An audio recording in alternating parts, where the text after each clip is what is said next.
Friend जैसा कि आप सभी को पता है जो आपका नेक्स्ट सीटेट का एग्ज़ाम है जो कि 7 जुलाई को होने वाला है। इसके लिए हम लोग यहाँ पर सीडीपी पेपर 1 और पेपर 2 दोनों के प्रीवियस ईयर क्वेश्चन पर देखने वाले हैं जो कि आपके एग्जाम के लिए इम्पॉर्टेंट है। तो चलिए देखते हैं आज के क्वेश्चन। यहाँ पर आपका फर्स्ट क्वेश्चन है, निम्न में से कौन सा प्रश्न महत्व प्रत्यास्मरण को नहीं अपितु आलोचनात्मक सोच को बढ़ावा देता है। देखिए क्रिटिकल थिंकिंग को बढ़ावा देने की यहाँ पर बात हो रही है। क्रिटिकल थिंकिंग आपके क्या होता है, जिसमें बच्चा एक ही समस्या के कई सारे समाधान बता पाए, यानी मल्टीपल डायरेक्शन में वो चीज़ों को सोच पाए। ठीक है, अब देखिए यहाँ पर फर्स्ट ऑप्शन दे रखा है, टेलीफोन का आविष्कार किस वर्ष में हुआ था। तो इसमें बच्चा एक ही आंसर देगा। ठीक है, तो ये ऑप्शन नहीं होगा, इसमें बच्चे की क्रिटिकल थिंकिंग जो है डेवलप नहीं होगी। नेक्स्ट आपका क्या दे रखा है, भारत में कितने राज्य, इसमें भी बच्चा एक ही आंसर बताएगा, तो इसमें भी बच्चे की क्रिटिकल थिंकिंग विकसित नहीं होगी, तो ये ऑप्शन भी नहीं होगा आपका। यहाँ पर भारत के प्रथम प्रधानमंत्री कौन थे, इसमें भी बच्चा एक ही आंसर बताएगा। ठीक है, तो ये ऑप्शन भी नहीं होगा आपका।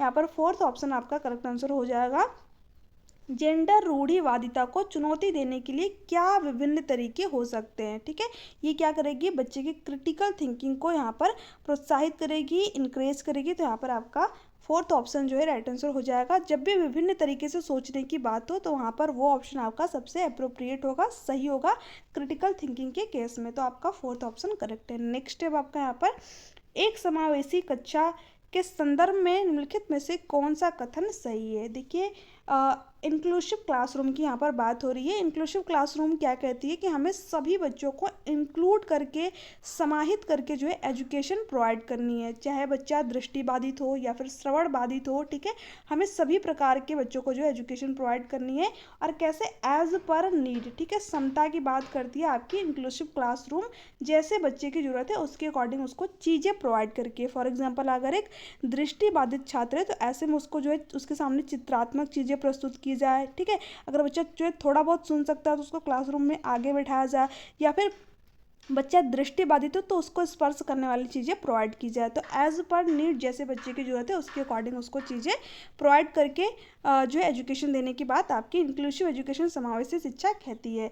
ठीक है, और देखिए यहाँ पर क्या दे रखा है, फर्स्ट ऑप्शन, विद्यालय पाठ्यचर्या तथा अन्य गतिविधियों में लड़कियों व अन्य वंचित समूह के बच्चों सहभागिता को प्रतिबंधित रखा जाता है। देखिए जो इंक्लूसिव क्लासरूम में ये सभी प्रकार के बच्चों को, मैंने अभी आप लोगों को बताया, समाहित करने की बात करती है, प्रतिबंध लगाने की बात नहीं करेगी। तो ये ऑप्शन नहीं होगा आपका। यहाँ पर समावेशन से अन्य बच्चों की शिक्षा में बाधा व रुकावट आती है, जिससे कि शिक्षा की गुणवत्ता पर प्रभाव पड़ता है। ये आपकी बात जो है यहाँ पर बिल्कुल गलत है। ठीक है, यहाँ पर नेक्स्ट क्या है, समावेशन के दौरान सभी बच्चों को उनकी पृष्ठभूमि व क्षमताओं में विभिन्नता होते हुए भी विद्यालय में संबोधित किया जाता है। ये बात आपकी बिल्कुल सही है, बच्चा किसी भी पृष्ठभूमि से आया हो, ठीक है, उसको क्या करती है, समावेशी शिक्षा जो है समाहित करती है अपने अंदर, सभी प्रकार के बच्चों को एजुकेशन देने की बात करती है। तो ये आपका सबसे अप्रोप्रिएट है, सबसे सही ऑप्शन है थर्ड वाला।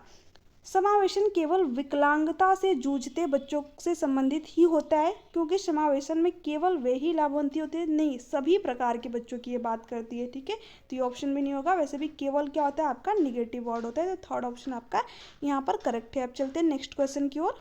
देखिए नेक्स्ट क्वेश्चन है आपका यहाँ पर, वास्तविक जीवन की समस्याओं पर चर्चा को सुसाध्य करने और विद्यार्थियों की विविध परिप्रेक्ष्य, देखिए फिर से विविधता की यहाँ पर बात हो गई, विविध परिप्रेक्ष्यों की यहाँ पर बात हो गई। ठीक है, पर चिंतनशील होने के लिए प्रोत्साहित करने से विद्यार्थी में डैश का विकास करने में मदद मिलेगी। तो आई होप कि आप लोग इसका राइट आंसर बता पाएंगे, क्योंकि अभी मैंने आप लोगों को बताया कि जब भी जो है बच्चे के यहाँ पर डिफरेंट तरीके से सोचने की बात हो, अलग अलग तरीके से सोचने की बात हो, तो वहाँ पर आपका क्या होगा, क्रिटिकल थिंकिंग होगा, या फिर इसको आप डाइवर्जेंट थिंकिंग क्या लीजिए, अपसारी चिंतन बच्चा करता है। ठीक है, अब देखिए यहाँ पर दे रखा है समालोचनात्मक चिंतन। ठीक है, क्रिटिकल थिंकिंग यहाँ पर दे रखा है, हिंदी में आपको नाम जो है चेंज देखने को मिलते हैं, इंग्लिश में सिंपल से बात है क्रिटिकल थिंकिंग। तो इन वर्ड को जो है आप इंग्लिश में ही याद रखा कीजिए, वो ज़्यादा अच्छा रहता है।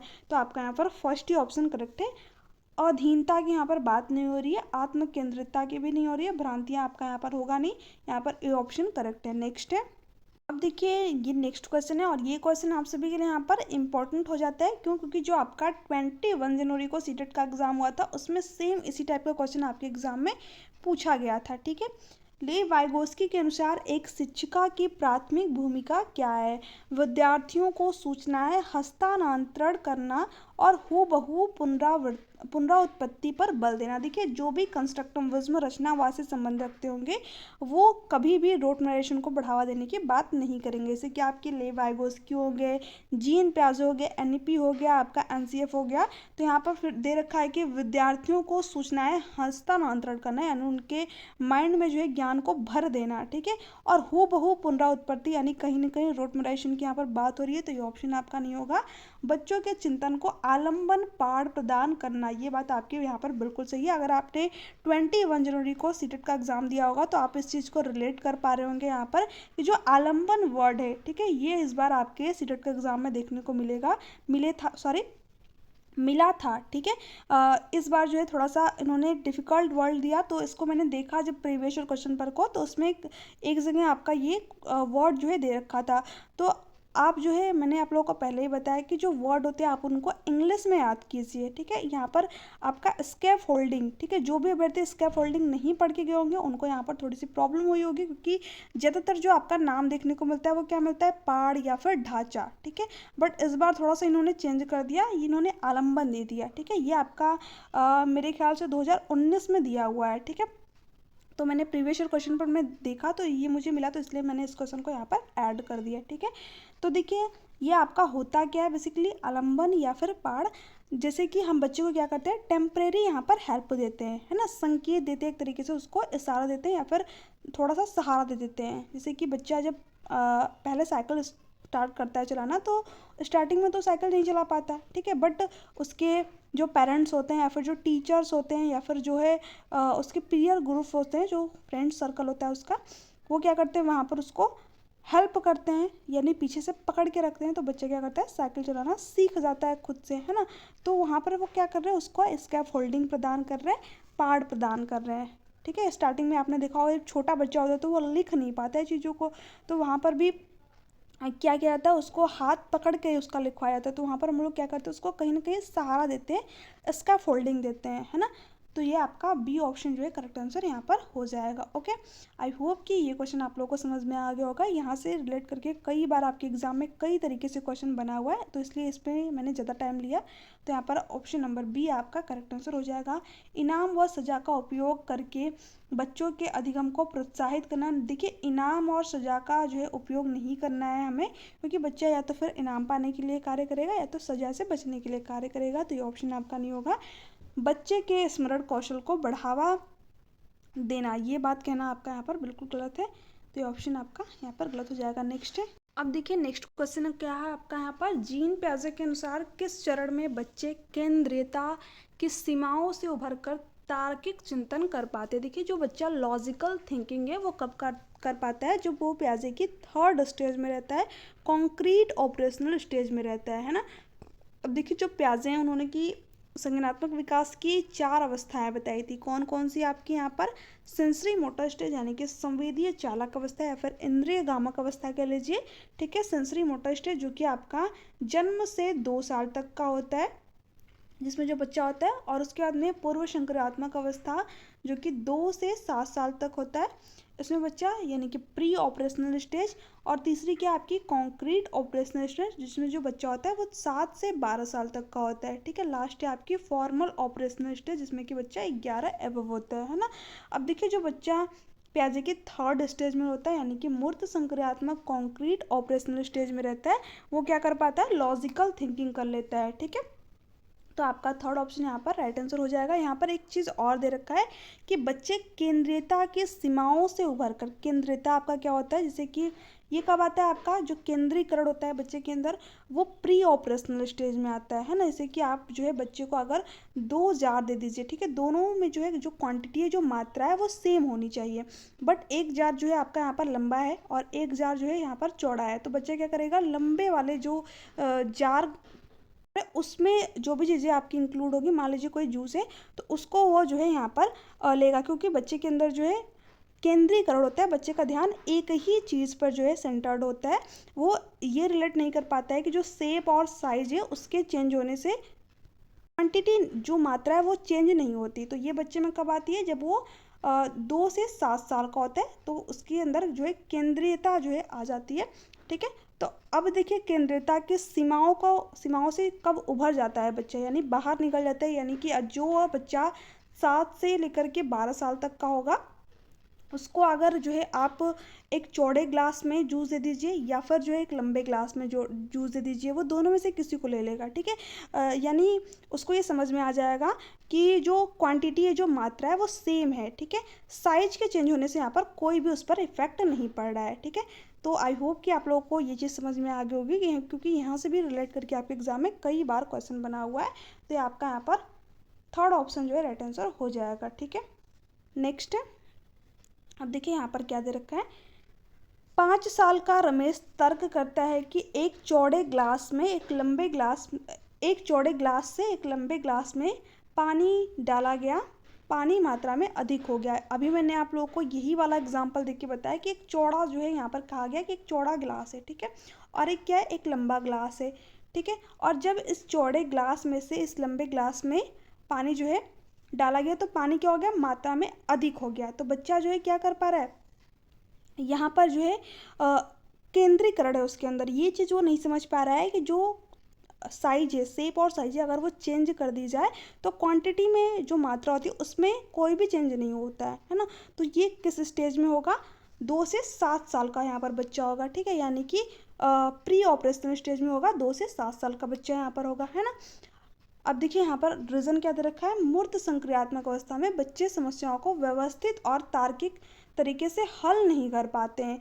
यहाँ पर देखिए ये तो बच्चा जो होगा वो 2 से 7 साल का होगा, तो यहाँ पर तो वो प्री ऑपरेशनल स्टेज में होगा, पूर्व संक्रियात्मक अवस्था में होगा। यहाँ पर क्या दे रखा है, मूर्त संक्रियात्मक अवस्था, तो इसलिए ए तो आपका सही है, बट आर क्या यहाँ पर गलत है, क्योंकि देखिए जो बच्चा मूर्त संक्रियात्मक अवस्था में होता है ना, वो क्या कर पाता है, चीज़ों को व्यवस्थित एक क्रम में लगा लेता है, साथ ही साथ जो है संरक्षण कर पाता है। 3 चीज़ें वो कर लेता है, ध्यान में रखिएगा, क्लासिफिकेशन कर लेता है, चीज़ों को वर्गीकृत कर लेता है, और क्या कर लेता है, संरक्षण, अभी मैंने आप लोगों को बताया संरक्षण कर पाता है। और उसके बाद में क्या कर लेता है, सीरियसन, चीज़ों को एक क्रम में व्यवस्थित कर पाता है। बट यहाँ पर दे रखा है तार्किक तरीके से हल नहीं कर पाता। अभी मैंने आप लोगों को बताया था ऊपर वाले क्वेश्चन में कि बच्चा यहाँ पर लॉजिकल थिंकिंग भी कर पाता है, कब, मूर्त संक्रियात्मक अवस्था में। ठीक है, तो ये बातें गलत आपकी दे रखी है, क्योंकि यहाँ पर लिख रखा है नहीं कर पाता है, तो आर क्या सीधे सीधे आपका गलत है, ए क्या है आपका सही है। तो ए सही है लेकिन आर क्या है, गलत है, तो थर्ड ऑप्शन आपका यहाँ पर राइट आंसर हो जाएगा। तीनों क्वेश्चन आपके यहाँ पर इंपॉर्टेंट है, इसी तरीके के आपके एग्जाम में क्वेश्चन बनते हैं। जो चीज़ें मैंने आप लोगों को यहाँ पर बताई वो मोस्ट इंपॉर्टेंट है, बिल्कुल ध्यान से जो इन चीज़ों को सुन लीजिएगा, क्योंकि कई बार आपके एग्जाम में इन्हीं चीज़ों से रिलेट करके क्वेश्चन बने हुए हैं। नेक्स्ट है, अब देखिए यहाँ पर क्या क्वेश्चन बना हुआ है, एक शिक्षिका वंचित समूह से आने वाले बच्चों की सफलतापूर्वक समायोजन किस तरह कर सकती है, उनके लिए अलग शंकाएं बनाकर। अभी मैंने आप लोगों को बताया जब भी समायोजन की बात हो, ठीक है, तो वहाँ पर बच्चों को अलग करने की बात कभी नहीं की जाएगी। इवन जो है सीटेट का एग्ज़ाम है इसमें सभी बच्चों को समाहित करने की ही बात की जाती है, क्योंकि इंक्लूसिव एजुकेशन पर जो है आपके जो आधारित है वो क्वेश्चन बनते हैं।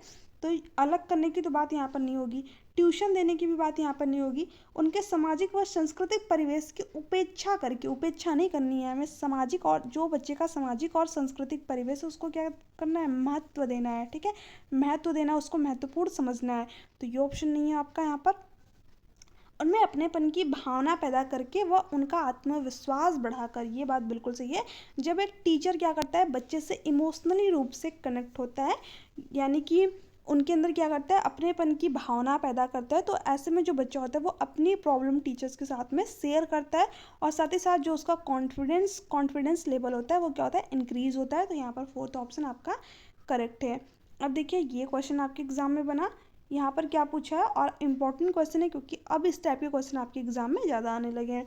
निम्न में से कौन से कक्षीय प्रावधान एक विद्यार्थी जिसकी दृष्टि कम है के अनुसार उपयुक्त समायोजन है ना। अब देखिए क्या दे रखा है, प्रकाश के साथ आवर्धक लेंस का प्रावधान करना। तो जब बच्चे की दृष्टि कम है तो यहाँ पर अगर हम उसको आवर्धक लेंस का प्रावधान करेंगे तो इससे क्या मिलेगी, बच्चों को हेल्प मिलेगी। तो बात बिल्कुल सही है। ब्लैक बोर्ड के कार्य को मौखिक व्याख्यान द्वारा परिशिष्ट करना। तो बच्चा जो है देख नहीं पा रहा है बट चीज़ों को सुन तो सकता है, तो ऐसे में हम क्या करेंगे, चीज़ों की व्याख्या कर देंगे जो चीज़ें ब्लैक बोर्ड पर लिखी हुई है। तो ये भी बात आपकी सही है। बहुत से दृश्य प्रस्तुतिकरण देना। देखिए बच्चा जब देख ही नहीं पा रहा है तो हम उसके सामने कितना भी दृष्टिकरण प्रस्तुति कर ले उसका कोई मतलब नहीं निकलेगा। तो ये ऑप्शन गलत हो जाएगा आपका। यहाँ पर काम पूरा करने के लिए अतिरिक्त समय देना, ये बात भी सही है। आपने देखा ही होगा जो डिसेबल बच्चे होते हैं उनको एग्जाम में भी एक्स्ट्रा टाइम दिया जाता है ना। तो ये और ये और ये फर्स्ट, सेकंड और फोर्थ क्या आपका यहाँ पर सही है। तो किस ऑप्शन में दे रखा है, आपका फोर्थ में दे रखा है। तो यहाँ पर आपका फोर्थ ऑप्शन राइट आंसर हो जाएगा। थर्ड तो आपके वैसे भी नहीं होने हैं, ठीक है। ये दोनों भी यहाँ पर सही है बट यहाँ पर सेकंड वाला भी सही है, तो इसलिए आपका फोर्थ ऑप्शन करेक्ट है। नेक्स्ट है, अब देखिए यहाँ पर क्या दे रखा है, शिक्षक बच्चों को रचनात्मक रूप से सोचने के लिए कैसे प्रोत्साहित कर सकते हैं। उन्हें किसी समस्या को हल करने के विभिन्न तरीकों के बारे में सोचने के लिए कहना। ये बात बिल्कुल सही है। मैंने आप लोगों को अभी बताया, जब भी क्रिएटिविटी की बात हो, रचनात्मकता की बात हो, क्रिटिकल थिंकिंग की बात हो, तो वहाँ पर हमें विभिन्न तरीकों वाले क्वेश्चन की तरफ आंसर की तरफ जाना है जिसमें विभिन्न तरीके से सोचने की बात हो रही हो।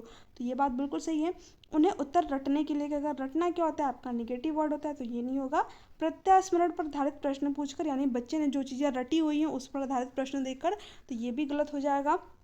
बहुविकल्पीय प्रश्न देकर, देखिए इसमें भी बच्चे की क्रिटिकल थिंकिंग जो है डेवलप नहीं होती। कैसे, जैसे कि मान लीजिए आपने बच्चे को कोई क्वेश्चन दे दिया, ठीक है, उसके बाद में उसको आपने 4 ऑप्शन दे दिया A, B और C, D करके, जैसे कि आपको सीटेट के एग्जाम में मिलते हैं बट इसमें पेडागोजी का क्वेश्चन होता है। तो इसमें क्या होती है, आपकी थोड़ी सी क्रिटिकल थिंकिंग जो है यहाँ पर डेवलप हो जाती है, क्योंकि जो क्वेश्चन होते हैं काफ़ी कॉन्सेप्चुअल अंडरस्टैंडिंग पर बेस्ड होते हैं, ठीक है। अब देखिए इसमें मान लीजिए आपने बच्चे को कोई क्वेश्चन दे दिया, ठीक है, इसमें क्या करेगा, जो बच्चे को अगर राइट आंसर पता होगा तो वो यहाँ पर क्या करेगा, किसी एक ऑप्शन को टिक करेगा और आगे बढ़ जाएगा। तो इसमें बच्चे की क्रिएटिविटी नहीं निकल के सामने आई, वो चीज़ों को अलग अलग डायरेक्शन में नहीं सोच पा रहा है। वो क्या कर रहा है, जो आंसर उसको पता है उसको टिक कर रहा है और फिर आगे बढ़ जा रहा है ना। तो इस टाइप के जो क्वेश्चन होते हैं वो उससे क्रिटिकल थिंकिंग नहीं डेवलप होती है। तो ये ऑप्शन आपका नहीं होगा। यहाँ पर क्या होगा, फर्स्ट ऑप्शन करेक्ट है, जब बच्चा अलग अलग तरीके से चीज़ों को सोच पाए, ठीक है, विभिन्न तरीकों की जहाँ पर बात हो। नेक्स्ट है, अब देखिए यहाँ पर क्या है, मानव विकास डैश है। देखिए जो डेवलपमेंट होता है ये क्या होता है, इसमें क्वालिटेटिव और क्वांटिटेटिव दोनों प्रकार के चेंजेस क्या होते हैं, सम्मिलित होते हैं। तो इसमें बस मात्रात्मक दे रखा है तो ये ऑप्शन नहीं होगा, गुणात्मक भी नहीं होगा आपका। दोनों जहाँ पर होगा वो ऑप्शन सबसे अप्रोप्रिएट होगा। कुछ सीमा तक अमापनीय, देखिए कुछ सीमा तक नहीं, जो हमारा डेवलपमेंट होता है इसको हम मेजर ही नहीं कर सकते, माप ही नहीं सकते, ठीक है। हम किसको माप सकते हैं, अपनी ग्रोथ को माप सकते हैं, वृद्धि कितनी हुई हमारी, हमारी हाइट कितनी बड़ी, हमारा भार कितना बड़ा, ठीक है, हम इसको मेजर कर सकते हैं बट अपने डेवलपमेंट को नहीं मेजर कर सकते। तो यहाँ पर ये ऑप्शन नहीं होगा, मात्रात्मक और गुणात्मक दोनों होंगे। ये बात बिल्कुल सही है आपकी, तो फोर्थ ऑप्शन आपका करेक्ट हो जाएगा। नेक्स्ट है, प्रकृति पोषण विवाद निम्नलिखित में से किससे संबंधित है। देखिए प्रकृति का मतलब आपका क्या हो गया, जो चीज़ें हमें नेचुरली मिली हुई है, ठीक है, यानी जो चीज़ें हमें हमारे जो चीज़ें हमें हमारे प्रकृति ने दी है, ठीक है। तो क्या होगा आपका, वो हेरिडिटी, आनुवंशिकता, ये क्या है, ये हमें नेचुरल रूप से मिली हुई है, प्रकृति ने हमें दी है, ठीक है। तो इसका संबंध किससे हो गया, आपकी आनुवंशिकता से। और पोषण, ठीक है, जो चीज़ें हमें नेचुरल रूप से मिलती है हम उसका पोषण कहाँ पर करते हैं, विकसित कहाँ पर करते हैं उसको, अपने इन्वायरमेंट में, वातावरण में, ठीक है। तो ये किससे संबंधित होता है, आपका आनुवंशिकता एवं वातावरण से। तो फर्स्ट ऑप्शन आपका यहाँ पर करेक्ट है, बाकी के ऑप्शन आपके यहाँ पर गलत है ना। नेक्स्ट है, देखिए ये क्वेश्चन जो कि एग्जाम के लिए इम्पोर्टेंट है आपके, निम्न में से कौन सा समाजीकरण की निष्क्रिय एजेंसी, एक आपसे पूछता है समाजीकरण का कारक और एक आपसे पूछता है समाजीकरण की एजेंसी, ठीक है। तो इसको थोड़ा सा समझिए। समाजीकरण की निष्क्रिय एजेंसी क्या होता है, जिसमें कि बच्चा क्या होता है, डायरेक्ट इन्वॉल्व नहीं होता है, ठीक है, जैसे कि डायरेक्ट इंटरेक्ट नहीं करता है, ठीक है। जैसे कि आप अपने समाज से क्या करते हैं, डायरेक्ट इंटरेक्ट करते हैं, डायरेक्ट बातचीत करते हैं, ठीक है। उसके बाद में आप अपने स्कूल में भी होते हैं तब भी डायरेक्ट बातचीत करते हैं, ठीक है। तो वहाँ पर आपका क्या होता है, सक्रिय समाजीकरण होता है। ठीक है, वो क्या होती है, समाजीकरण की सक्रिय एजेंसी होती है। बट आप किसी लाइब्रेरी में चले जाइए, ठीक है, आप किसी पुस्तक को रीड कर रहे हैं तो वहाँ पर आप जो है उस पुस्तक से बात नहीं कर रहे हैं, ठीक है, आप सिर्फ उसको रीड कर रहे हैं, तो आपका क्या होता है, वहाँ पर निष्क्रिय समाजीकरण होता है। ठीक है, देखिए वहाँ पर भी आपका सोशलाइजेशन हो रहा है, क्योंकि आप जो है किसी राइटर के थॉट को पढ़ रहे हैं वहाँ पर। ठीक है, तो वहाँ पर आपका सोशलाइजेशन हो रहा है, आपको उसके बारे में पता चल रहा है, जो चीज़ें लिखी है, जैसे कि आप न्यूज़पेपर को रीड कर रहे हैं तो वहाँ पर आपका सोशलाइजेशन तो हो रहा है, आपको समाज के बारे में पता चल रहा है कि क्या चीज़ें हो रही हैं, क्या चीज़ें नहीं हो रही हैं। बट ये क्या है, आपका निष्क्रिय समाजीकरण, क्योंकि आप किसी से इंटरेक्ट नहीं कर रहे हैं। ठीक है, तो यहाँ पर देखिए क्या दे रखा है, स्वास्थ्य क्लब, तो इसमें आप इंटरेक्ट करेंगे तो ये आपका क्या होगा, समाजीकरण का सक्रिय एजेंसी होगा, तो ये नहीं होगा, क्योंकि हमें निष्क्रिय एजेंसी बताना है। परिवार भी क्या होगा, परिवार में ऐसा तो है नहीं कि आप चुपचाप बैठे रहते हैं, कुछ ना कुछ इंटरेक्ट करेंगे। ठीक है, बातचीत करते हैं अपने घर वालों से, चीज़ों को सुनते हैं, तो वहाँ पर आपका क्या होता है, एक्टिव समाजीकरण होता है, सक्रिय समाजीकरण होता है, तो ये भी नहीं होगा। आपका इको क्लब में भी आपका क्या होता है, एक्टिव समाजीकरण होता है, तो ये भी नहीं होगा। हमें निष्क्रिय एजेंसी बतानी, तो क्या होगा आपका सार्वजनिक पुस्तकालय। ठीक है, तो फ्रेंड्स ये थे आपके आज के कुछ क्वेश्चन कैसे लगे नीचे कमेंट सेक्शन में कमेंट करके जरूर बताइएगा। वीडियो अगर अच्छी लग रही हो तो प्लीज़ चैनल को सब्सक्राइब कर लीजिएगा, बेल आइकन को प्रेस कर दीजिएगा, ताकि जो वीडियो से रिलेटेड नोटिफिकेशन है वो आप तक पहुँच सके। ठीक है, और देखिए इसके अलावा मुझे बहुत सारे विद्यार्थियों के कमेंट आए हुए थे कि पीडीएफ आप लोगों को कहाँ पर मिलेगा, तो पीडीएफ आप लोगों को डेली टेलीग्राम चैनल पे मैं प्रोवाइड करा देती हूँ विद आंसर। तो आप लोग टेलीग्राम चैनल से पीडीएफ जरूर डाउनलोड कर लें। इसके साथ साथ मैंने आप लोगों को हैंड रिटन नोट्स भी प्रोवाइड किए हुए हैं टेलीग्राम चैनल पे, तो आप टेलीग्राम चैनल को जरूर ज्वाइन कर लें, बिल्कुल फ्री नोट्स है, जिससे कि आपको एग्जाम में अपने हेल्प मिलेगी। थैंक्स फॉर वॉचिंग में, मिलते हैं आपसे नेक्स्ट वीडियो में, तब तक के लिए बाय बाय, टेक केयर।